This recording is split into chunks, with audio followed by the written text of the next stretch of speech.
Gerunds versus infinitives. Altering meanings with simple changes. Hello, English learners. Today, we're going to explore a fascinating topic that will help you enrich your understanding of English. We will focus on verbs with different meanings when followed by gerunds or infinitives, a topic under our section, Exceptions and Special Cases. It might sound a little tricky, but don't worry, we're going to break it down and make it super easy for you. So, let's dive in. First things first, let's briefly touch on what gerunds and infinitives are.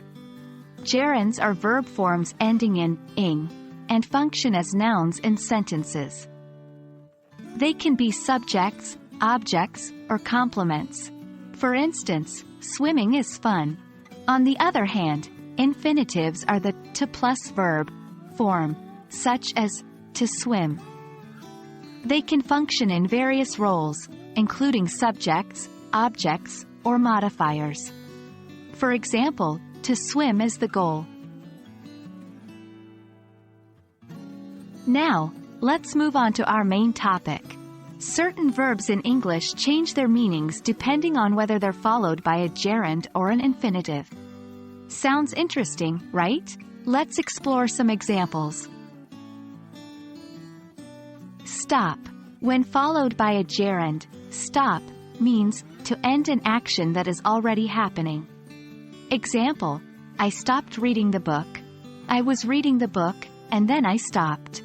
When followed by an infinitive, stop means to stop in order to do something else. Example, I stopped to read the book.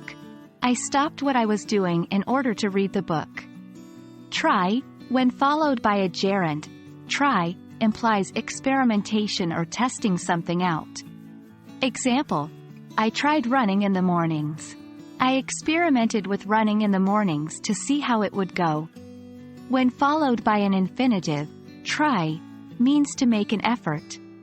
Example, I tried to run in the mornings. I made an effort to run in the mornings. Remember, when followed by a gerund, remember means to recall a past event. Example, I remember visiting the museum. I have a memory of visiting the museum in the past. When followed by an infinitive, remember means not to forget to do something in the future. Example, remember to visit the museum. Don't forget to visit the museum. The best way to understand these exceptions and special cases is through practice. Try making your own sentences with the verbs we've discussed today, both in gerund and infinitive forms. Remember, practice makes perfect. And that's it for today's lesson, folks.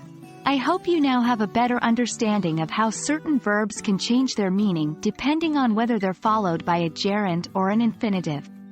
English is a versatile language, and understanding these nuances can make your conversations more engaging and precise.